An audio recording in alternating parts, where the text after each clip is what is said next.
estar nuevamente con ustedes. Hoy, uno de los temas más interesantes para hablar en este video tiene que ver con el circuito del aprendizaje humano. Como ustedes deben saber, ese circuito es un proceso extremadamente complejo que implica múltiples áreas del cerebro y la interacción neuronal entre ellas. Y además puede variar según el tipo de aprendizaje que el ser humano esté desarrollando y la persona como tal. Porque como ustedes ya lo saben, es muy diferente independientemente que tengamos 85.000 neuronas al momento de nuestro nacimiento y 85.000 neuronas al final de nuestra vida. Cada persona tiene una percepción diferente de la realidad con respecto a los sentidos y la interacción de ellos con la realidad. Entonces, sin embargo, y como lo pueden ver en la presentación, en general se considera que este circuito de aprendizaje humano se compone de las siguientes etapas que las vamos a empezar a hablar a continuación. Entonces, el primero que ustedes pueden verificar tiene que ver con la percepción. Cuando los sentidos captan información del entorno, de la realidad, como imágenes, sonidos o sensaciones físicas que de una u otra forma hacen que la persona abstraiga de la realidad una información determinada. El segundo punto tiene que ver con la atención. La atención cuando el cerebro selecciona y concentra, valga la redundancia, la atención en una información, pero no cualquier información de la gran cantidad de información que podemos recibir en el día a día, sino de esa información relevante que de una u otra forma hace que vaya de acuerdo con lo que la persona esté trabajando en ese momento. Y ese proceso de atención permite que el cerebro también descarte lo que puede ser irrelevante para una situación determinada. El tercer punto tiene que ver con la codificación. Cuando el cerebro transforma la información percibida y recibida en un formato que puede ser almacenado en la memoria generalmente a largo plazo. El cuarto punto tiene que ver con el almacenamiento. Cuando la información se guarda en la memoria a largo plazo, generalmente se puede llevar a cabo en forma de huellas nésicas. Esa información le va a permitir a la persona de una u otra forma poder volver a buscar esa información en el futuro con respecto a la situación en la que esté viviendo en esos momentos y que haga la abstracción a algo que le haya sucedido anteriormente. El quinto punto tiene que ver con la recuperación. Cuando se accede a la información almacenada en la memoria y se utiliza para resolver problemas, para tomar decisiones que de una u otra forma necesita la persona en un momento determinado. Y finalmente en este ítem, la retroalimentación. Eso se presenta cuando el cerebro recibe información sobre el éxito o el fracaso del proceso de aprendizaje. ¿Esto qué quiere decir?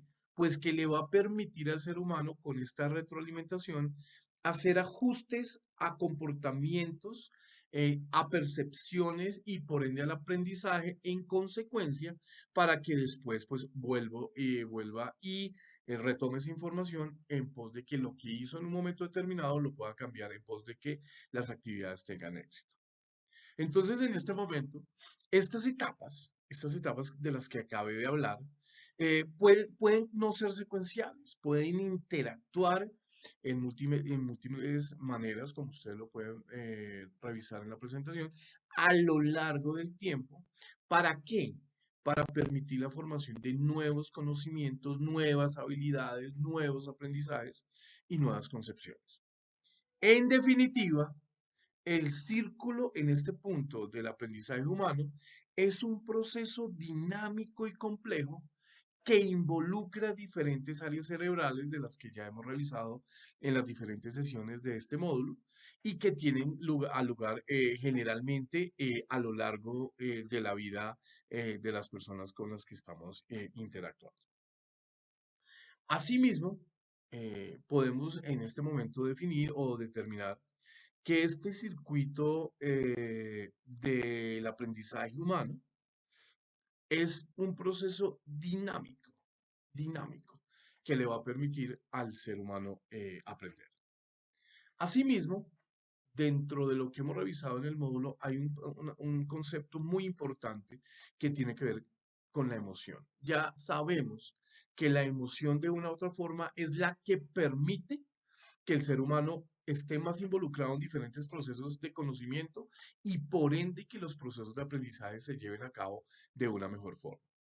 Aquí es donde hacemos un parámetro, un paralelo entre la emoción y el círculo del aprendizaje y nos damos cuenta que están estrechamente relacionados. Entonces, pues obviamente, en primer lugar, y para pues darnos cuenta que están estrechamente relacionados, ¿por qué? Porque las emociones pueden influir en la capacidad del cerebro para procesar y almacenar la información. Y ese proceso de aprendizaje puede desencadenar en respuestas emocionales con respecto a personas, con respecto a situaciones o con respecto al entorno en el que nos estemos desenvolviendo. Como lo pueden ver, en primer lugar, las emociones pueden afectar la atención y la memoria. Cuando una emoción es intensa, puede captar la atención y la memoria, lo que hace que la información sea mucho más fácil de recordar. Por ejemplo, si alguien experimenta una emoción fuerte durante un evento, durante una situación determinada, es muy probable que recuerde los detalles del evento con mucha más claridad, sino que cuando una emoción no ha estado involucrada en el proceso. Entonces, la emoción es fundamental para que ese grado de abstracción que tenemos de la realidad nos permita procesos de aprendizaje. Por otro lado, el proceso de aprendizaje mismo puede desencadenar respuestas emocionales, lo acabamos de decir. A medida que una persona aprende algo nuevo, puede experimentar emociones tales como cuáles, como la frustración, como la emoción, como el aplauso, hasta como la risa. Esas emociones pueden afectar la motivación de una persona para seguir aprendiendo y puede ser un factor decisivo en su capacidad para retener y aplicar la emoción. Perdón, la emoción y la información. Esto para algunas personas les puede estar sucediendo cuando estamos revisando algunos módulos en los que ese grado de interacción entre la emoción y el proceso de aprendizaje no se da de la mejor forma. Además, el cerebro humano tiene un sistema de recompensa que puede ser activada cuando una persona aprende algo nuevo. Cuando el cerebro se siente recompensado, puede ser más propenso a seguir aprendiendo, a retener información y, en otras palabras, a que le guste y que quiera seguir aprendiendo. Entonces, aquí nos dicen que la emoción y el circuito de aprendizaje nuevamente están estrechamente interconectados.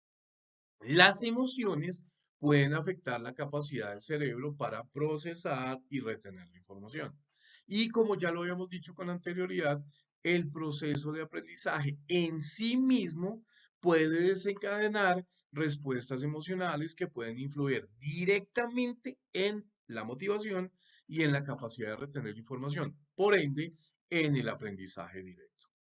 Entonces, ya para darle punto final a este tema interesante del circuito de aprendizaje humano, hay que tener en cuenta un concepto primario que tiene que ver con el aprendizaje activo.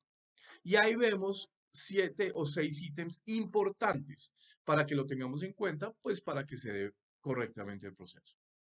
Primero, los estímulos percibidos por los sentidos. Uno desarrolla aprendizaje activo teniendo en cuenta la emoción cuando los estímulos están directamente absorbidos en el buen sentido de la palabra por los sentidos.